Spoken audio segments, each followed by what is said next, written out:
Bismillahirrahmanirrahim. Assalamualaikum warahmatullahi wabarakatuh. Alhamdulillah, wassalatu wassalamu ala rasulillah wa ala alihi wa ashabihi wa mawalah, amma ba'd. Ma'asyiral muslimina wal muslimat rahimakumullah. Membahas tentang salat tarawih pada zaman Rasulullah sallallahu alaihi wasallam, memang istilah salat tarawih belum ada. Pada waktu itu istilah yang masyhur adalah qiyamu Ramadan.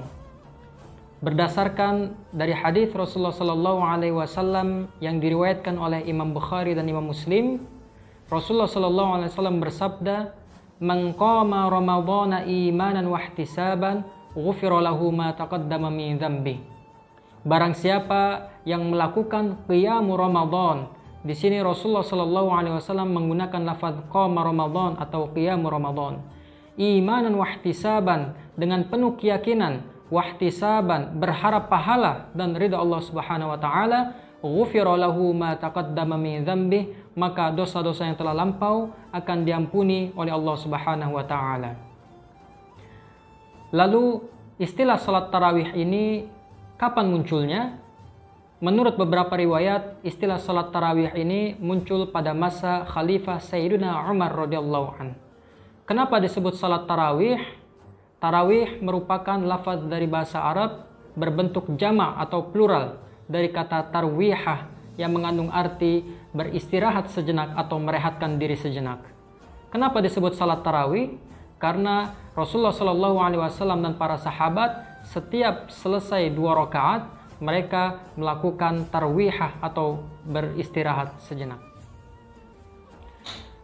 Ma'asyiral muslimina wal muslimat rahimakumullah. Hukum salat tarawih adalah sunnah muakkadah pada malam Ramadan. Sayyidatuna Aisyah radhiyallahu anha pernah bercerita bahwasanya Rasulullah sallallahu alaihi wasallam pada suatu malam dari bulan Ramadan, di dalam sebuah riwayat dikatakan malam itu adalah malam ke-23 pada tanggal atau pada tahun 2 Hijriah. Pada malam itu Rasulullah Shallallahu Alaihi Wasallam pergi ke masjid dan melaksanakan salat qiyam Ramadan.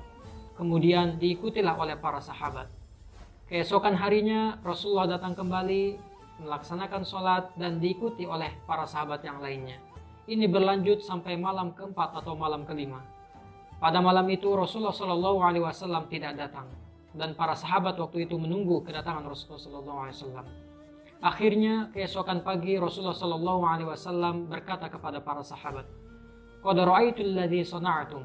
Sungguh aku tahu apa yang telah kalian lakukan tadi malam, yakni menungguku.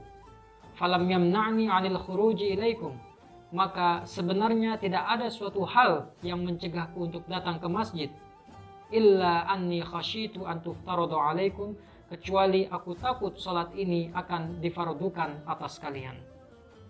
Sejak saat itu pada zaman Rasulullah SAW, selama Rasulullah SAW masih hidup, pada bulan Ramadan khususnya, kadang Rasulullah SAW datang, kadang tidak. Begitu pula berlanjut sampai masa Sayyidina Abu Bakar radhiyallahu an, sampai masa Sayyidina Umar radhiyallahu an.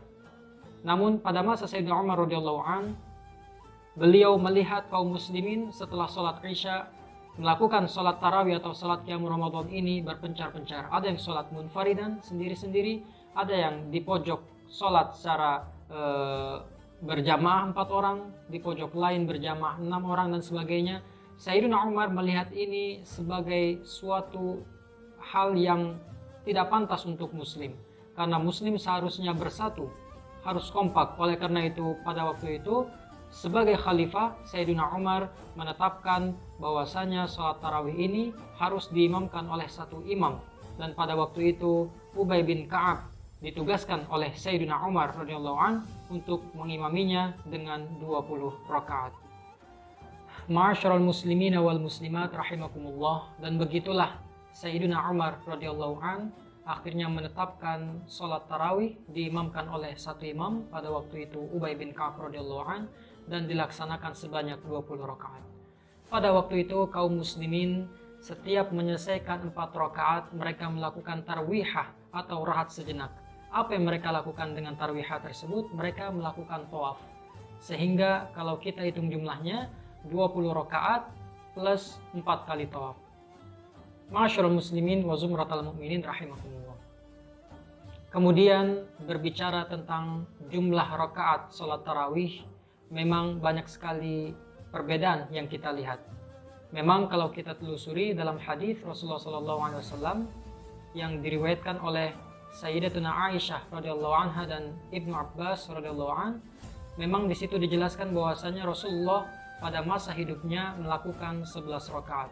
Akan tetapi yang perlu diketahui adalah Rasulullah melaksanakan sholat 11 rakaat, akan tetapi setiap satu rakaatnya itu beliau membaca sebanyak 100 ayat.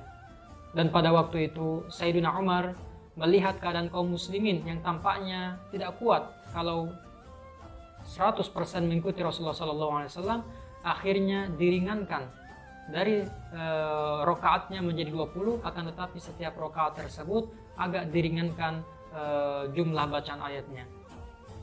Ma'asyiral muslimin wa zumratal mu'minin rahimakumullah. Dan dari situlah para a'immatul madzahibil arba'ah, mulai dari Imam Azam Abu Hanifah, Imam Malik, Imam Syafi'i dan Imam Ahmad bin Hanbal, mereka bersepakat bahwasanya salat tarawih adalah 20 rakaat plus 3 witir. Adapun dari madhab Maliki, ada sebagian yang berpendapat bahwasanya sholat tarawih di Madinah dilakukan sebanyak 36 rakaat. Ketika ditanya alasan atau sebabnya, dijelaskan bahwasanya pada waktu itu kaum muslimin di Mekah melakukan tarawihah sebanyak 4 kali sebagai pemisah antara 4 rakaat dan 4 rakaat yang lain. Namun di Madinah pada waktu itu Ahlul Madinah tidak memiliki kesempatan untuk melakukan tawaf, sehingga tawaf tersebut diganti menjadi 4 rakaat. 4 tawaf dikali 4 rakaat menjadi 16, sehingga total 20 rakaat ditambah 16 rakaat menjadi 36 rakaat. Tentu ini adalah sebuah ijtihad ulama pada waktu itu, akan tetapi menurut jumhur ulama yang masyhur yang dilaksanakan ya dari zaman Sayyidina Umar sampai zaman kita sekarang adalah 20 rakaat.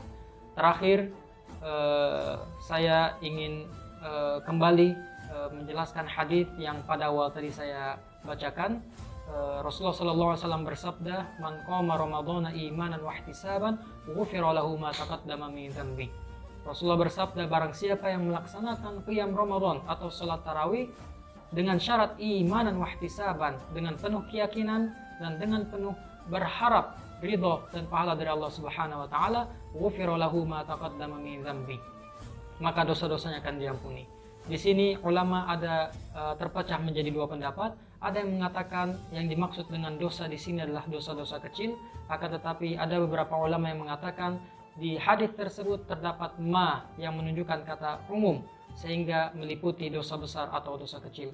Wallahu a'lam, wallahu wa rasuluhu a'lamu bimuradihi. Semoga bermanfaat. Wabillahi taufiq wal hidayah. Wassalamualaikum warahmatullahi wabarakatuh.